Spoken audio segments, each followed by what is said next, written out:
તુલનાત્મક કોયડા આધારિત પ્રશ્ન છે। આવો એક દાખલો આપણે પહેલાં પણ ગણી ચૂક્યા છીએ, જેમાં સૌથી નાની સંખ્યા પૂછી એટલે કે સૌથી નાની ન પૂછેલું હતું ને આમાં સૌથી વધુ એટલે કે એક નાનું અને એક મોટું બંને પ્રશ્ન આવી ગયા। પહેલાં પણ મેં કીધું હતું, મેં જે મૂર્ખતા કરી એ તમારે કરવાની નથી। આમાં તમારે શું કરતું જવાનું, વિધાન વાંચતું જવાનું અને ઓપ્શન ડિલીટ કરતું જવાનું, એટલે આપણને રાઈટ આન્સર મળી જશે।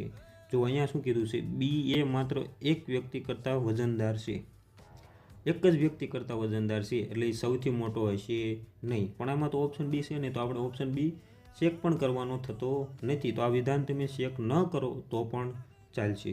બીજું શું કીધું છે, એ સી કરતાં વજનદાર છે, સી કરતાં વજનદાર કોણ છે, એ, તો સી સૌથી મોટો ક્યારેય હશે નહીં, તો ઓપ્શન એ આપણો નહીં આવે।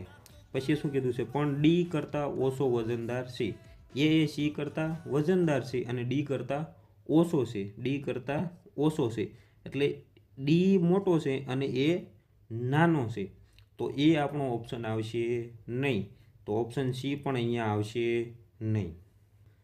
હવે માત્ર એક જ શું બાકી રહ્યું છે કે ડી સૌથી વજનદાર નથી, તો ડી સૌથી વજનદાર નથી તો એ તો આપણો ઓપ્શન આવશે નહીં, તો ડી પણ નહીં આવે। વધ્યું કોણ, માત્ર ઈ, તો આપણો રાઈટ આન્સર શું થશે, ઓપ્શન નંબર ડી, જેમાં જવાબ આવશે ઈ સૌથી વજનદાર હશે।